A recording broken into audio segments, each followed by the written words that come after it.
तो जैसा कि लास्ट एपिसोड के अंदर हमने देखा था, वे तीनों बंदे वहाँ से गायब होते हुए लिनियो से बोलते हैं कि तुम उसकी तरह दिखाई तो देते हो लेकिन तुम वो नहीं हो, लेकिन मुझे लगता है कि तुम उससे भी आगे जाओगे। और अब उसकी बात को सुनने के बाद में जो लिनियो होता है वो अपने मन में सोचता है कि जैसा कि मैं सोचा ही था, वो पर्सन जो है वो मैं नहीं हूँ। लेकिन उसके बाद भी अभी भी बहुत सारे ऐसे राज है जिसके बारे में मैं कुछ भी नहीं जानता। अभी मेरा रास्ता जो है वो बहुत ज़्यादा लंबा है और मुझे बहुत सारी चीज़ों के बारे में जानना है।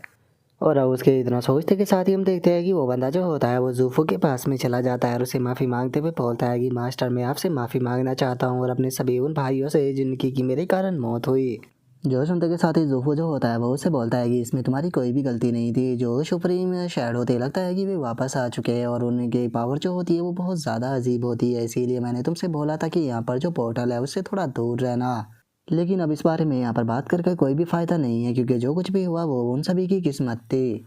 जो सुनते के साथ ही वो बंदा जो होता है वो लिनियो का भी शुक्रिया अदा करने लगता है और लिनियो का शुक्रिया अदा करते हुए बोलता है कि वेनेरेबल, आपका बहुत बहुत शुक्रिया। मुझे यकीन है कि आप जो ब्लैक डिजास्टर की प्रॉब्लम है उसे ख़त्म कर पाओगे। और इतना बोलते के साथ ही उस बंदे की जो बॉडी होती है वो धीरे धीरे कर वहाँ से गायब हो जाती है। जो देखकर अब जूफू जो होता है वो बोलता है कि चलो जो एंशियंट वॉल है उसके पास में चलते हैं। जो सुनने के बाद में लुओ डोंगबिन जो होता है वो बोलता है कि यहाँ की सिचुएशन को देखकर तो ऐसा लगता है कि यहाँ पर और भी ज़्यादा प्रॉब्लम है। और इतना बोलकर अब वे लोग जो होते हैं वो एंशियंट वॉल के पास में आ जाते हैं, जहाँ पर आने के बाद में जो लिनियो होता है वो उन लोगों से बोलता है कि सही यही रहेगा कि तुम लोग जो है वो बाहर ही रहना।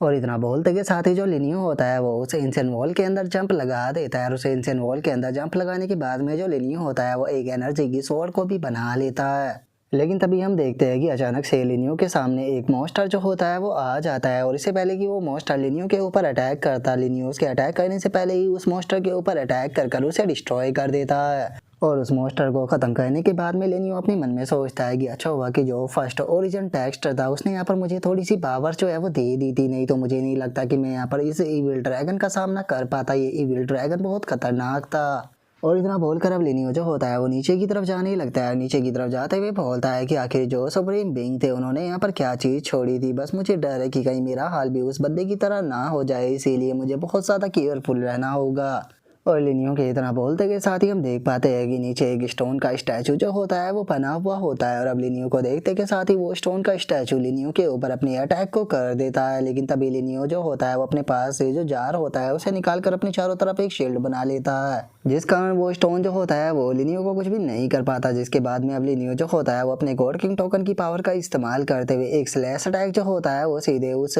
जो स्टोन का जाइंट होता है उसके ऊपर मारता है, जिस कारण हमें काफ़ी तगड़ा धमाका देखने के लिए मिलता है। और अब जो लिनियो का हो रहा होता है वो बाहर खड़े हुए लुओ डोंगबिन को भी महसूस हो जाता है, जिसे महसूस कर वो हैरान होते हुए बोलता है कि ये तो एंसेस्टर रियलम का हो रहा था क्या। इसका मतलब ये है कि लिनियो के ऊपर लगा हुआ सप्रेशन हट चुका है और वो अपनी पूरी पावर का इस्तेमाल कर सकता है। और उसके इतना बोलते के साथ ही हमारा व्यू लिनियो के ऊपर आ जाता है, जो कि उस स्टोन के स्टैचू के ऊपर अटैक कर उसे डिस्ट्रॉय कर देता है। और उसे डिस्ट्रॉय करने के बाद में अपने मन में सोचता है कि जितना मैंने सोचा था ये स्टोन उससे भी ज़्यादा पावरफुल था। और लिनियो के इतना बोलते के साथ ही हम देखते हैं कि वो स्टोन का स्टैचू जो होता है उसकी बॉडी के ऊपर धमाके होना शुरू हो जाते हैं और उस जगह जगह से उसके अंदर से एनर्जी भी निकलने लगती है, जिसे देखने के बाद में जो लिनियो होता है वो अपने मन में सोचता है कि जितने भी सुप्रीम बीइंग है उन सभी के पास में अपना ही एक अलग हो रहा है। अगर बात की जाए इसकी तो मेरे द्वारा काफ़ी बुरी तरह से इंजर्ड होने के बाद भी इसके अंदर की जो विल है वो अभी भी बहुत ज़्यादा है। और लिनियो के इतना सोचते के साथ ही उस स्टैचू के अंदर एक काफ़ी तगड़ा धमाका होता है, जिसका वो पूरा स्टैचू बर्बाद हो जाता है और तभी उसके अंदर से एक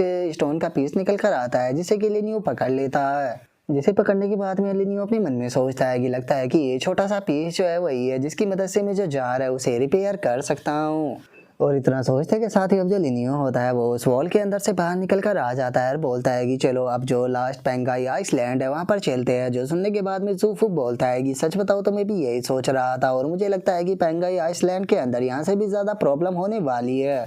और उनके इतना बोलते के साथ ही हमारा व्यू जो होता है वो पैंगलाई आइसलैंड के अंदर आ जाता है, जहाँ पर कि हम देखते हैं कि काफ़ी अजीब सा जो हो रहा होता है वो चारों तरफ फैला हुआ होता है और वहाँ पर बहुत सारे लोग भी ज़मीन पर पड़े होते हैं जिनकी बॉडी के अंदर से सेम वही ओरा निकल रहा होता है। और उन लोगों की हालत को देखने के बाद में ऐसा लग रहा होता है जैसे कि वे सभी लोग जो है वो मर चुके हो। जिसे देखते के साथ ही जो जोफो होता है वो अपने पास से एक मैप जो होता है उसे निकाल लेता है और मैप को निकालते हुए बोलता है कि जैसा कि मैंने शुरू में ही सोचा था, यहाँ पर बाकी के जो दोनों आइसलैंड है वहाँ के मुकाबले और ज़्यादा प्रॉब्लम है, तो इसीलिए लगता है कि अब मुझे इसका इस्तेमाल करना ही पड़ेगा।